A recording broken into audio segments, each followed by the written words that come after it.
Okay so guys, good morning, good afternoon, good evening. कैसे हो सब लोग? बहुत अच्छे होंगे। मैं भी एकदम बहुत अच्छा हूँ। सबसे पहले let me introduce myself. I am C S Jay Chawla, faculty of V Smart Academy Pune. मैं लगभग 8 साल से ज्यादा समय से सीए इंटर और सीए फाइनल की क्लासेस ले रहा हूँ। अब मैंने सीए फाउंडेशन भी स्टार्ट कर लिया है, बट मेरा पहला प्यार सीए फाइनल और सीए इंटर रहता है। ओके, अब हम क्या स्टार्ट करने वाले? I have taken a new initiative for CA inter students. क्या इनिशिएटिव है सर? इनिशिएटिव ये है कि मेरा एक चार्ट बुक आता है। मैंने एक चार्ट बुक निकाला है, मैं आपको बताऊंगा उस चार्ट बुक के बारे में अभी। चार्ट बुक मैंने एक बड़ा निकाला है, A4 साइज से बड़ा पेज का रहता है। मेरे बहुत सारे बच्चों के पास होगा और मार्केट में वो इंडिविजुअली अवेलेबल फॉर सेल रहता है, आई थिंक 250 से 300 रुपए में। उस चार्ट बुक में मैंने जितने भी हमारे अकाउंटिंग स्टैंडर्ड्स होते हैं, ग्रुप 1 के अकाउंट्स के और ग्रुप 2 के अकाउंट्स के, उन सारे अकाउंटिंग स्टैंडर्ड्स का समरी चार्ट मैंने बनाया है कलर्ड फॉर्म में। मैं अभी आपको दिखाऊंगा। इसके अलावा उस चार्ट बुक में मैंने कुछ चैप्टर्स भी कवर किए हैं, लाइक कंसोलिडेशन, जो एडवांस अकाउंट्स का सबसे बड़ा चैप्टर है, सबसे इंपॉर्टेंट चैप्टर है। फाइनल में भी वो कवर होता है कंसोलिडेशन के अलावा। ईसॉप और ऐसे मैंने आगे और चैप्टर्स उसमें ऐड करता जाऊंगा और वो चार्ट बुक आपको प्रोवाइड की जाएगी। यूट्यूब पे मैं चार्ट बुक के रिवीजन लेक्चर्स डाल रहा हूं। रिवीजन लेक्चर्स डाल रहा हूं मतलब ये जो लेक्चर्स हम बात कर रहे हैं, ये लेक्चर्स बेसिकली मैं ये चार्ट के जरिए मैं आपको हर एएस रिवाइज करवाऊंगा कम से कम समय में। व्हेन आई से कम से कम समय में, दैट मींस 10 मिनट से लेकर 20 मिनट के अंदर अंदर। इन चार्ट बुक रिवीजन का पर्पस क्या है? ये रिवीजन सेशन का पर्पस क्या है? रिवीजन सेशन का पर्पस ये है कि एग्जाम डे में जब आप मेरा ये लेक्चर देखोगे तो 20 मिनट के अंदर अंदर आप पूरा का पूरा अकाउंटिंग स्टैंडर्ड अपने दिमाग में पूरा पूरा रिवाइज कर लोगे और एग्जाम में जाने से पहले आपके हर अकाउंटिंग स्टैंडर्ड 10-15 मिनट या 20 मिनट के अंदर अंदर हर अकाउंटिंग स्टैंडर्ड आपका पूरा गो थ्रू हो जाएगा। राइट, ये लेक्चर्स मैं यूट्यूब पे फ्री अवेलेबल करवाऊंगा। राइट, ये लेक्चर्स यूट्यूब पे वी स्मार्ट अकेडमी के चैनल और सीए जय चावला चैनल दोनों पे रहेगा साइमल्टेनियसली, तो आप दोनों में से देख सकते हो। अगर आपको चार्ट बुक चाहिए, मैं हालांकि इसके नोट्स आपको सॉफ्ट कॉपी में नहीं दे पाऊंगा। अगर आपको इसका चार्ट बुक आपको चाहिए तो चार्ट बुक आप ऑर्डर कर सकते हो vsmartacademy.com वेबसाइट से। 300 रुपए का चार्ट बुक है, कलर्ड चार्ट बुक है। कोई इंसान फोटो कॉपी भी करवाने जाएगा तो 400 रुपए फोटो कॉपी में खर्च हो जाएंगे, 300 रुपए में आपको घर पे बुक मिल जाएगी और बुक पूरी कलर्ड है, अच्छी खासी बुक है, मजा आ जाएगा बुक को एक बार देखकर। आइए मैं आपको बुक के दर्शन करवाता हूँ। सबसे पहले अबाउट द ऑथर्स, ये मैं हूं और ये मेरी धर्म पत्नी जी हैं जिन्होंने मुझे पूरी हेल्प की है ये चार्ट बुक को प्रिपेयर करवाने में। शी इज दामिनी जय Chawla, she is CA finalist, CS finalist और शी इज एमबीए।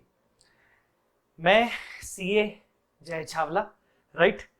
अच्छा, मैंने आईएफआरएस का कोर्स किया है। आईएफआरएस मतलब इंटरनेशनल फाइनेंशियल रिपोर्टिंग स्टैंडर्ड, इसको भी आप ये कह सकते हो इंटरनेशनल अकाउंटिंग स्टैंडर्ड का मैंने कोर्स किया है। मैं सीए फाइनल में पिछले 7 साल से पढ़ा रहा हूं।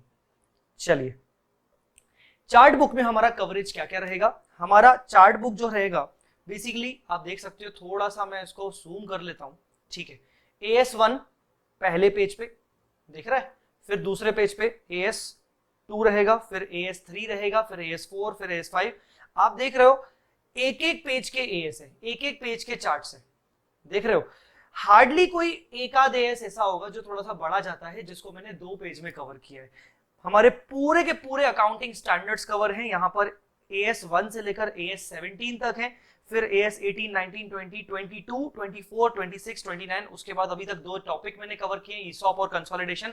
आगे चल के मैं इसमें और ज्यादा टॉपिक्स कवर अप करूंगा। मतलब ये चार्ट बुक सिर्फ एएस की चार्ट बुक नहीं बनेगी, आगे चल के इसमें कई सारे चैप्टर्स भी कवर होंगे चार्ट के फॉर्म में, ताकि क्विक रिवीजन एग्जाम डे से पहले हो सके।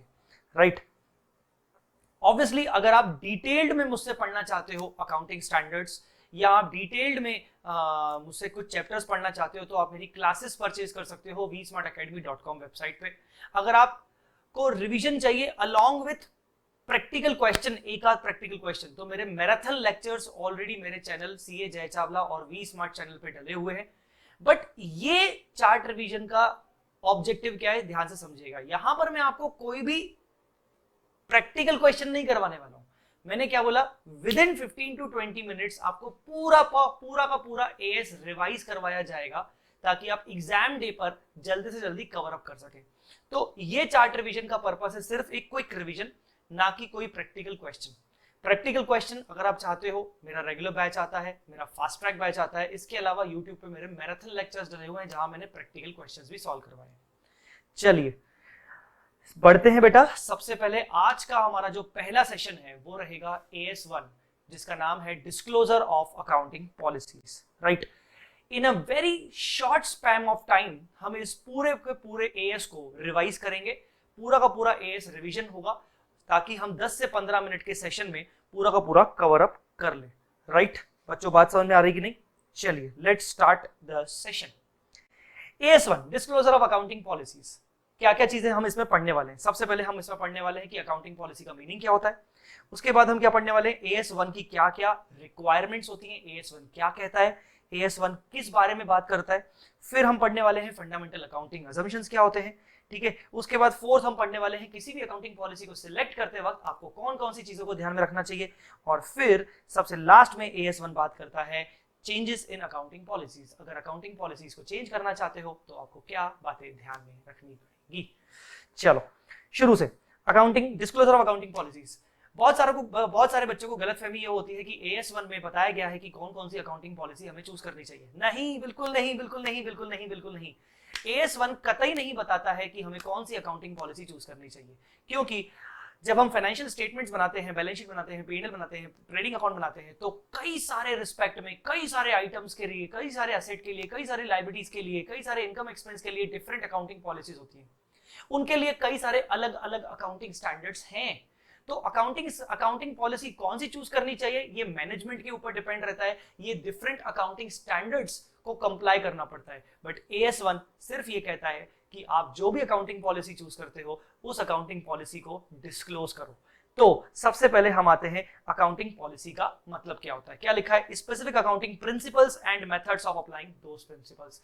अकाउंटिंग पॉलिसी का मतलब, सिंपल मतलब क्या होता है अकाउंटिंग पॉलिसी मतलब कुछ ऐसे रूल्स, कुछ ऐसे प्रोटोकॉल्स या कुछ ऐसे प्रिंसिपल्स जिसको फॉलो करने का मेथड आपने अप्लाई किया हुआ है। जैसे अगर आप अपनी इन्वेंट्री का वैल्यूएशन करते हो, तो इन्वेंट्री वैल्यूएशन करते वक्त आप कॉस्ट और NRV which ever is lower apply करते हो, या फिर कोई एंटिटी कॉस्ट पे वैल्यू करती है, या फिर कोई एंटिटी मार्केट वैल्यू पे एंटिटी करती है। तो ये क्या है, ये डिफरेंट मेथड्स हैं इन्वेंट्री का वैल्यूएशन करने के लिए। तो ये डिफरेंट प्रिंसिपल्स है, कॉस्ट पे भी मेजर हो सकता है, कॉस्ट और NRV भी हो सकता है, मार्केट वैल्यू पे भी हो सकता है। ये डिफरेंट प्रिंसिपल्स है, आप कौन सा चूज कर रहे हो ये आपकी पॉलिसी है। Right, adopted by the enterprise in preparation and presentation of financial statement। तो अकाउंटिंग पॉलिसीज मतलब सेट ऑफ रूल्स, आप इसको लिख सकते हो। अकाउंटिंग पॉलिसीज मतलब इन शॉर्ट में आप बात कर सकते हो कि कुछ सेट ऑफ रूल्स होते हैं, प्रोटोकॉल्स होते हैं, ठीक है ना, प्रिंसिपल्स होते हैं, जिनको कंपनी अपने फाइनेंशियल स्टेटमेंट्स को प्रिपेयर करने में और प्रेजेंट करने में अप्लाई करती है। आई मेरी बात समझ में? एग्जाम्पल के तौर पर हमने देखा इन्वेंट्री का वैल्यूएशन। जब आप इन्वेंट्री का वैल्यूएशन करते हो तो कॉस्ट और NRV के लिए आपको कॉस्ट चाहिए होता है। अब कॉस्ट भी फाइंड आउट करने के लिए आपको FIFO मेथड बताया गया है, वेटेड एवरेज बताया गया है। आपकी मर्जी, आपको जो फॉलो करना हो, जो आपके बिजनेस को सूट करे, आप वही फॉलो करोगे। तो ये एंटिटी डिसाइड करता है कि मुझे कौन सी पॉलिसी अडॉप्ट करनी है। तो ये एंटिटी के रूल्स हैं, एंटिटी के प्रिंसिपल्स हैं। ठीक है, दूसरा, कैश फ्लो स्टेटमेंट बनाते वक्त आप प्रेजेंटेशन कैसे करना चाहते हो ये आपकी मर्जी। आप डायरेक्ट मेथड के हिसाब से करो, आप इनडायरेक्ट मेथड के हिसाब से करो, ये आपकी मर्जी। तो प्रेजेंटेशन करने के लिए आपने कौन सा मेथड अप्लाई किया, आपकी वो अकाउंटिंग पॉलिसी है।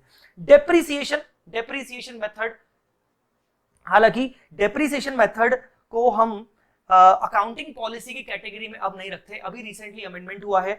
डेप्रिसिएशन को मैं यहां से काट देता हूं, डेप्रिसिएशन को हम यहां पर अकाउंटिंग एस्टीमेट का दर्जा देते हैं, इसीलिए मैंने यहां से काट दिया। डेप्रिसिएशन को हम अकाउंटिंग एस्टीमेट का दर्जा देते हैं, पहले डेप्रिसिएशन को हम अकाउंटिंग पॉलिसी का दर्जा देते थे, बट अब वो अकाउंटिंग एस्टीमेट का होता है, तो इसको इग्नोर करिएगा। चलिए आगे बढ़ते हैं। ये तो था अकाउंटिंग पॉलिसी का मतलब। अब इंपॉर्टेंट चीज है, अकाउंटिंग पॉलिसी आपने जो भी अप्लाई की है अपने फाइनेंशियल स्टेटमेंट्स को बनाने के लिए, आपको करना क्या है? AS1 की रिक्वायरमेंट क्या है? सिंपल सी रिक्वायरमेंट है। AS1 की पहली रिक्वायरमेंट ये है, तुमने जितनी भी अकाउंटिंग पॉलिसी को अप्लाई किया है, जो भी मटेरियल अकाउंटिंग पॉलिसीज है, सिग्निफिकेंट है, जैसे इन्वेंट्री को मेजर करने के लिए तुमने क्या अप्लाई किया, ठीक है ना, उसके बाद कैश फ्लो का प्रेजेंटेशन के लिए तुमने क्या अप्लाई किया, राइट, तुम इन्वेस्टमेंट्स को मार्केट वैल्यू पे दिखा रहे हो कि कॉस्ट पे दिखा रहे हो, पीपीई को तुम मेजर कर रहे हो तो कॉस्ट मॉडल पे कर रहे हो कि रिवैल्यूएशन मॉडल पे कर रहे हो, तो जो भी सिग्निफिकेंट अकाउंटिंग पॉलिसीज हैं उनको तुम डिस्क्लोज करोगे। क्या करोगे? उनको तुम डिस्क्लोज करोगे। सिग्निफिकेंट अकाउंटिंग पॉलिसी को तुम डिस्क्लोज जरूर करोगे अपने फाइनेंशियल स्टेटमेंट्स में। कहां डिस्क्लोज करेंगे सर? नोट्स टू अकाउंट्स में। अच्छा, क्यों डिस्क्लोज करेंगे सर? बेटा, जब तक तुम अकाउंटिंग पॉलिसी को डिस्क्लोज नहीं कर लेते तब तक यूजर जो फाइनेंशियल स्टेटमेंट्स को पढ़ रहा है, जैसे investor, share holder, government, public, creditors, debtors, employees, ठीक है ना, बैंक जहां से आप लोन लेते हो, फाइनेंस प्रोवाइडर्स, वो सब डिसीजन कैसे ले पाएंगे, वो सब एनालाइज कैसे कर पाएंगे कि आपकी कंपनी में चल क्या रहा है। सो यूजर्स को डिसीजन लेने में तभी बेनिफिट होगा, यूजर्स को डिसीजन लेने में तभी आसानी होगी जब उनको पता रहे कि कंपनी में कौन कौन सी अकाउंटिंग पॉलिसी फॉलो की गई है। तो सारी की सारी अकाउंटिंग पॉलिसी डिस्क्लोज करना जरूरी है। दूसरा, ये अकाउंटिंग पॉलिसी आप डिस्क्लोज कहां करोगे? Shall form part of financial statement. इसका मतलब ये होता है कि अकाउंटिंग पॉलिसी आपको कहीं और नहीं दिखानी। ऐसा नहीं कि आप अपनी वेबसाइट पे दिखा दो, नहीं, आपके जो फाइनेंशियल स्टेटमेंट्स हैं, balance sheet, profit and loss, cash flow, उसके साथ आपको अटैच करना है नोट्स टू अकाउंट्स। जैसे मान लीजिए ये मेरे फाइनेंशियल स्टेटमेंट्स हैं, तो स्टार्टिंग के 4-5 पेजेस बैलेंस शीट, उसके बाद के P&L, उसके बाद के कैश फ्लोस, तो लास्ट में एक पेज अटैच करना है मुझे अकाउंटिंग पॉलिसीज का, जहां पर notes to accounts and accounting policies में मैं सब बताऊंगा कि मेरी कौन कौन सी अकाउंटिंग पॉलिसी है। तो अकाउंटिंग पॉलिसी मुझे वहां पर दिखानी है जहां फाइनेंशियल स्टेटमेंट्स बताए गए हैं, फाइनेंशियल स्टेटमेंट्स के साथ अटैच करके।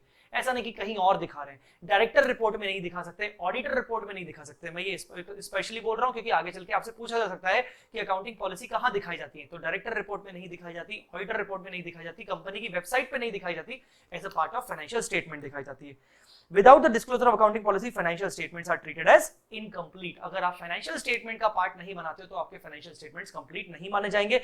ऑडिटर इस पे अपनी आपत्ति जता सकता है। Disclosure should be made at one place. अच्छा, आपने मान लो आपको 10 अपनी different accounting policies, 10 accounting policies है वो आपको दिखानी है। ऐसा नहीं कि कुछ आपने बैलेंस शीट के साथ दिखा दी, कुछ आपने P&L के साथ दिखा दी, कुछ आपने कहीं और दिखा दी, ऐसा नहीं। जितनी भी अकाउंटिंग पॉलिसीज है वो एक जगह दिखाई जाएंगी, ठीक है। Under financial statement, disclosure is generally made in notes to accounts. कहां लिखा है? Notes to accounts and significant accounting policy statements. एक स्टेटमेंट बनता है जिसका नाम है notes to accounts and significant accounting policy statement. आप वहां पर सारी की सारी इकट्ठी दिखाओगे।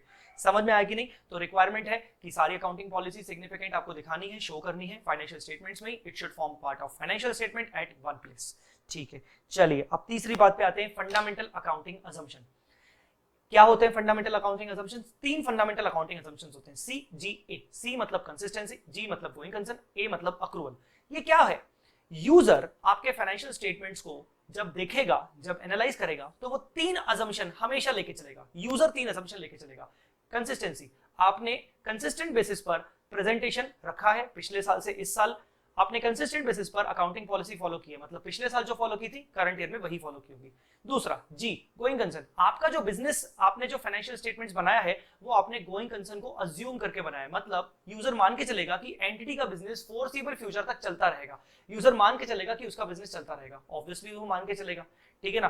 क्योंकि अगर मान लीजिए कंपनी का बिजनेस फोर्सिबल फ्यूचर तक नहीं चलेगा, ऐसा यूजर को मालूम पड़ गया, तो ऑब्वियसली एक इन्वेस्टर, एक बैंक लोन प्रोवाइडर किसी कंपनी में इन्वेस्ट ही क्यों करेगा जब उसको पता है कि वो कंपनी तो बंद होने वाली है, ठीक है ना। और तीसरा, अक्रूवल, हम यूजर हमेशा मान के चलेगा कि कंपनी ने accrual method of accounting follow किया है।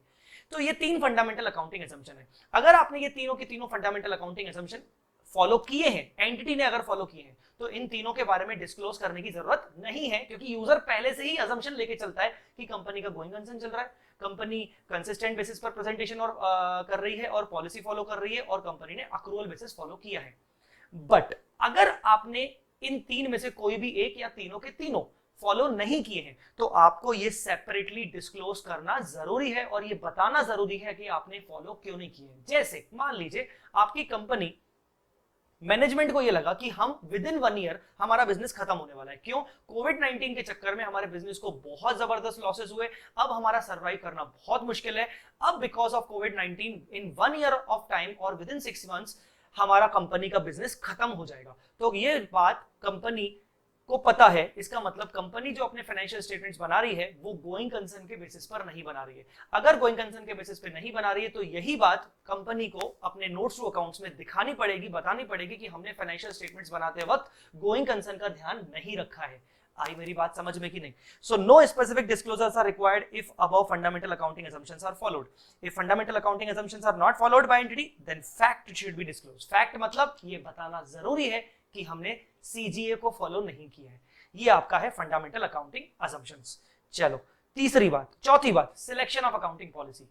मैंने आपको बोला कि अकाउंटिंग स्टैंडर्ड 1 AS1 कभी भी ये नहीं बताता कि आपको अकाउंटिंग पॉलिसी कौन सी चूज करनी चाहिए, बट AS1 ये जरूर बोलता है कि अकाउंटिंग पॉलिसी कोई भी चूज करो, वो चूज करने के लिए आपको 3 बातों का ध्यान रखना पड़ेगा। जो भी अकाउंटिंग पॉलिसी चूज करनी है वो अकाउंटिंग पॉलिसी चूज करते वक्त आपको 3 बातों का ध्यान रखना पड़ेगा। ठीक है ना? कौन कौन सा? पहला, substance over legal form. Substance over legal form मतलब लीगलिटी और सब्सटेंस, लीगलिटी और सब्सटेंस। सब्सटेंस मतलब सच्चाई। किसी भी पॉलिसी को फॉलो करते वक्त आप ये देखो, आप लीगलिटी को ध्यान मत दो, आप सच्चाई को ध्यान दो। सच्चाई को आपको ध्यान देना है, आपको लीगलिटी को ध्यान नहीं देना है। ठीक है? Always consider the substance of transaction not it's legal form. Generally जो लीगल होता है वही सच होता है, बट एक्सेप्शनली कभी कभार लीगलिटी कुछ और कहती है और सच्चाई कुछ और होती है। तो आपको सच्चाई को ध्यान रखना है, आपको लीगलिटी को ध्यान नहीं रखना है अगर दोनों डिफर करते हैं तो। एग्जाम्पल, जैसे मान लीजिए मेरा 31 मार्च को ईयर एंड होता है, पर 31 मार्च ईयर एंड होने से पहले मैंने अपनी प्रॉपर्टी मिस्टर रमेश को सेल कर दी।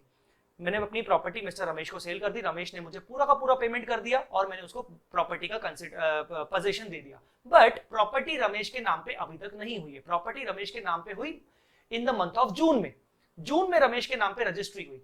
इसका मतलब जून के पहले पहले तक प्रॉपर्टी जय चावला के नाम पर ही थी। इसका मतलब बैलेंस शीट डेट पर प्रॉपर्टी जय चावला के नाम थी। इसका मतलब प्रॉपर्टी का लीगल ओनर कौन है? जय चावला। बट एक्चुअली जय चावला ने मार्च एंडिंग से पहले पहले ही अपनी प्रॉपर्टी बेच दी थी मिस्टर रमेश को। तो उसका एक्चुअली उसका मेन ओनर कौन है? रियल ओनर कौन है? मिस्टर रमेश। तो यहाँ पर सच्चाई क्या है? सच्चाई ये है कि जय चावला ओनर नहीं है। जय चावला को अपनी बैलेंस शीट से ये प्रॉपर्टी हटानी चाहिए क्योंकि मैंने कब की बेच दी है। हाँ, ये अलग बात है कि लीगली मैं ओनर हूं, बट वो आगे चल के रजिस्ट्रेशन उसके नाम पे हो गया। आई बात समझ में? Substance over legal form. दूसरा, मटेरियलिटी। किसी भी अकाउंटिंग पॉलिसी को चूज करते वक्त आपको मटेरियलिटी प्रिंसिपल का ध्यान में रखना है कि आपके लिए कौन कौन से इंपॉर्टेंट मटेरियल फैक्ट्स हैं, उनको ध्यान में रखते हुए आप अकाउंटिंग पॉलिसी चूज करोगे। ठीक है? Select the accounting policy based on material facts. Based on material facts. ठीक है? Prudence. Accounting policy should be such that it should consider the forcible losses और आउटफ्लोज ऑफ फ्यूचर। ऐसी कोई accounting policy, कोई भी अकाउंटिंग पॉलिसी चूज करते वक्त prudence concept को ध्यान में रखना है, कंजर्वेटिज्म अप्रोच को। मतलब कुछ ऐसी चीजें ध्यान रखनी है जिससे आगे के एंटिसिपेटेड लॉसेस को आप कवर कर रहे हो, ना कि एंटिसिपेटेड प्रॉफिट्स। फॉर एग्जांपल, क्या कंपनी को provision for discount on creditors बनाना चाहिए? दूसरा, क्या कंपनी को प्रोविजन फॉर बैड डेट्स बनाना चाहिए? दो प्रोविजन अलग अलग बोल रहा हूं, provision for bad debts on debtors और provision for discount on creditors. अगर मैं provision for bad debts on debtors बोलूं तो यस, कंपनी को बनाना चाहिए क्योंकि यहां पर प्रूडेंस कॉन्सेप्ट फॉलो हो रहा है, क्योंकि एंटिसिपेटेड लॉसेस आगे चल के बैड डेट्स हो सकते हैं, वो ध्यान में रखे जा रहे हैं। बट अगर यहीं पर बात करें provision for discount on creditors, मतलब मुझे आगे चल के क्रेडिटर्स डिस्काउंट देंगे, मुझे फायदा मिलेगा, उसका मैं प्रोविजन बनाऊं, मतलब ये तो हो गया कि मैं एक तरीके से इनकम रिकॉग्नाइज कर रहा हूं। फ्यूचर की इनकम में रिकॉग्नाइज ऐसे नहीं कर सकता, ये मेरी पॉलिसी गलत है। मुझे ऐसा कोई प्रोविजन नहीं बनाना चाहिए कायदे से, क्योंकि ये प्रूडेंस के अगेंस्ट है। मैं तो एंटिसिपेटेड प्रॉफिट्स की सोच रहा हूं, तो वो गलत है। तो याद रहे कि अकाउंटिंग पॉलिसी सिलेक्ट करते वक्त आपको 3 बातों का ध्यान रखना चाहिए, substance over legal form, materiality और प्रूडेंस। आइए चलिए लास्ट पॉइंट पे आते हैं, चेंज इन अकाउंटिंग पॉलिसी। क्या एक कंपनी अकाउंटिंग पॉलिसी को कभी भी चेंज कर सकती है? सबसे पहले AS1 बोलता है कि कोशिश करके आप कंसिस्टेंट बेसिस पे अकाउंटिंग पॉलिसी फॉलो करिए। हाँ, बट अगर 3 में से कोई भी एक कंडीशन फुलफिल होती है तो आप अकाउंटिंग पॉलिसी को चेंज कर सकते हो। पहली, first condition, first condition, adoption of different accounting policy is required by any law और स्टैट्यूट। अगर किसी लॉ को फॉलो करने के लिए, किसी लॉ का कंप्लायंस करने के लिए अगर अकाउंटिंग पॉलिसी आपको चेंज करनी पड़ती है तो आप जरूर चेंज करो। एग्जांपल दे दूंगा मैं आपको, मैं अपने रेगुलर क्लास में भी यही एग्जांपल देता हूं। कंपनीज एक्ट 2013 कहता है कि डिविडेंड जो होता है वो हमेशा बैलेंस शीट डेट के बाद अनाउंस होता है। क्योंकि डिविडेंड बैलेंस शीट डेट के बाद अनाउंस होता है, मतलब नेक्स्ट ईयर अनाउंस होता है, तो डिविडेंड की प्रोविजन की एंट्री भी नेक्स्ट ईयर करनी चाहिए, ईयर एंड पे नहीं करनी चाहिए। वो डिविडेंड जो अनाउंस होता है वो ईयर एंड के बाद अनाउंस होता है, तो ईयर एंड पे उसकी प्रोविजन की एंट्री नहीं करनी चाहिए, हमें कॉन्टिंजेंट लायबिलिटी दिखानी चाहिए। तो यहां पर कंपनीज एक्ट ने क्या बोला कि प्रोविजन की एंट्री ईयर एंड पे नहीं होगी। तो अगर मान लीजिए मैं कोई प्रोविजन की एंट्री पास कर रहा हूं डिविडेंड की, तो मुझे वो पॉलिसी चेंज करनी चाहिए, मुझे उसको सिर्फ कॉन्टिंजेंट लायबिलिटी दिखाना चाहिए, ईयर एंड पे मुझे अगले साल उसको एज अ लायबिलिटी दिखाना चाहिए एक्चुअल। तो it is required by law और स्टैट्यूट। दूसरा, या फिर अच्छा ये और में है, दूसरा, adoption of different accounting policies because of compliance with accounting standard requirement. ये स्पेलिंग थोड़ा गलत है, स्पेलिंग है compliance with accounting standard requirement. मतलब अगर मुझे किसी अकाउंटिंग स्टैंडर्ड को फॉलो करने के लिए अकाउंटिंग पॉलिसी चेंज करनी पड़ रही है तो बेशक मैं अकाउंटिंग पॉलिसी चेंज कर सकता हूं। जैसे AS2 कहता है कि valuation of inventory must be done at cost और एनआरवी व्हिचएवर इज लोअर। मान लीजिए आज तक मैं अपनी इन्वेंट्री का वैल्यूएशन करता आ रहा था मार्केट वैल्यू पे, पर मुझे AS2 कहता है कि नहीं, तुम्हारी वाली जो इन्वेंट्री है वो तो AS2 में कवर होती है और उसके ऊपर तो कॉस्ट और एनआरवी व्हिचएवर इज लोअर होना चाहिए। तो ठीक है, मैं AS2 को फॉलो करने के लिए अकाउंटिंग पॉलिसी मार्केट वैल्यू को हटाकर कॉस्ट और एनआरवी व्हिचएवर इज लोअर कर सकता हूं। Adoption of accounting policy because of adoption of accounting standard, पहला because of the requirement of any law और स्टैट्यूट, और तीसरा, change in accounting policy would result in more appropriate presentation of financial statement. कई सारे बच्चे word use करते हैं better presentation. मैं आपको बच्चों एक बात इंपॉर्टेंट बता दूं, अगर आपको मार्क्स चाहिए तो आपको प्रॉपर वर्ड्स का नाम लेना पड़ेगा। बेटर प्रेजेंटेशन की जगह पर आपको वर्ड याद रखना पड़ेगा एप्रोप्रिएट प्रेजेंटेशन। अगर एंटिटी को लगता है कि कोई दूसरी अकाउंटिंग पॉलिसी चेंज करने से, मतलब कोई दूसरी पॉलिसी फॉलो करने से हमारे फाइनेंशियल स्टेटमेंट ज्यादा अच्छे से हम दिखा पाएंगे, एप्रोप्रिएट प्रेजेंटेशन दिखेगा, ज्यादा बेहतर प्रेजेंटेशन दिखेगा, तो आप अकाउंटिंग पॉलिसी चेंज कर सकते हो। सर तीसरा वाला तो बिल्कुल ही सब्जेक्टिव हुआ, ये तो एंटिटी के ऊपर डिपेंड करता है। बिल्कुल सही बात, ये सब्जेक्टिव है। एंटिटी को लगता है कि फाइनेंशियल स्टेटमेंट्स को एप्रोप्रिएट प्रेजेंटेशन करने के लिए अकाउंटिंग पॉलिसी की चेंज करने की जरूरत है, तो वो कर सकती है। कंपनी कभी कभार इसका गलत फायदा भी उठाती है। ठीक है, कंपनी को कुछ चेंज करना होता है, कंपनी के पास कोई ऑप्शन नहीं है, कोई रीजन नहीं है, कंपनी लॉ तो बोला नहीं, किसी लॉ ने बोला नहीं, किसी एएस ने बोला नहीं, क्या करे, तीसरा वाला रीजन दे दो। चलो अब क्या करेंगे सर, मान लीजिए अकाउंटिंग पॉलिसी चेंज हो गई, अब क्या करेंगे, अकाउंटिंग पॉलिसी अगर चेंज हुई है तो हो सकता है उस अकाउंटिंग पॉलिसी के चेंज होने के कारण आपके फाइनेंशियल स्टेटमेंट्स पे पॉजिटिव इंपैक्ट, मतलब प्रॉफिट पे असर पड़ा हो, या नेगेटिव इंपैक्ट हुआ हो। मतलब आपका प्रॉफिट हो सकता है बढ़ेगा, हो सकता है आपका प्रॉफिट गिरेगा। जो भी आपने प्रॉफिट प्रेजेंट किया है वो हो सकता है आपका प्रॉफिट बढ़े या फिर हो सकता है प्रॉफिट गिरे, हो सकता है करंट ईयर के प्रॉफिट में, हो सकता है नेक्स्ट ईयर के प्रॉफिट में। तो अगर ऐसा कुछ है तो वो आपको इफेक्ट क्वांटिफाई करना है, मतलब आपको गिन के बताना है कि आपका करंट ईयर का प्रॉफिट कितने से बढ़ गया या कितने से गिर गया, या फिर नेक्स्ट ईयर में अगर उसका इफेक्ट हो गया तो आप करंट ईयर में बताओगे कि उसका इफेक्ट नेक्स्ट ईयर में होगा कि नहीं होगा। आइए, effect of change in accounting policy, material in current period. अगर करंट पीरियड में उसका इफेक्ट मटेरियल है, अमाउंट एसर्टेन, आप उसका अमाउंट निकालिए, कितना इफेक्ट पड़ेगा, अमाउंट टू बी डिस्क्लोज, कितने अमाउंट से इफेक्ट पड़ेगा, आपका प्रॉफिट कितने से बढ़ रहा है, आपका लॉस कितने से बढ़ रहा है, या प्रॉफिट कितने से घट रहा है। अमाउंट नॉट एसर्टेन, अगर कुछ ऐसा है कि करंट ईयर के प्रॉफिट पे असर तो पड़ रहा है बट एग्जैक्टली कितना असर पड़ रहा है ये नहीं निकाल सकते, तो आप ये फैक्ट डिस्क्लोज करोगे कि we are unable to ascertain the amount. Fact of non ascertainable should be disclose, मतलब आप अनेबल हो कि आप अमाउंट नहीं बता पा रहे हो कि कितने से अफेक्ट कर रहा है। दूसरा, non material in current period but ascertainable in the later period. आपको पता है कि करंट ईयर में इसका इफेक्ट कोई मटेरियल नहीं है बट आने वाले सालों में इसका प्रॉफिट पर असर पड़ेगा, तो ये बात आप करंट ईयर में ही डिस्कस कर लोगे।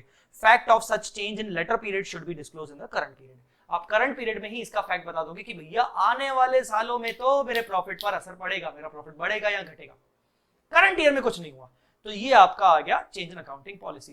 गाइज आई होप आपका ये AS1 अच्छे से रिवाइज हो गया होगा। AS1 में 4-5 बातें थी। Meaning of accounting policy which is not at all required for the examination point of view, पता होना चाहिए अकाउंटिंग पॉलिसी क्या होती है, ये नॉलेज होनी चाहिए। बट इसके अलावा हमने देखा बेसिक रिक्वायरमेंट्स AS1 की, सारी अकाउंटिंग पॉलिसी को डिस्क्लोज करना है एट वन प्लेस पर, part of financial statement. Accounting assumptions कौन से होते हैं, 3 होती है, CGA, selection of accounting policy करने के लिए आपको 3 बातें याद रखनी है, प्रूडेंस, सब्सटेंस और फॉर्म, सब्सटेंस और लीगल फॉर्म, और मटेरियलिटी। और चेंज इन अकाउंटिंग पॉलिसी के लिए 3 कंडीशन में से कोई भी कंडीशन फुलफिल होनी चाहिए, या तो लॉ का रिक्वायरमेंट, या तो अकाउंटिंग स्टैंडर्ड का रिक्वायरमेंट, या तो एप्रोप्रिएट प्रेजेंटेशन। और उसका इफेक्ट आपको डिस्कस करना है, आपको उसका इफेक्ट क्वांटिफाई करके डिस्क्लोज करना है, या तो करंट ईयर का या तो लेटर पीरियड का।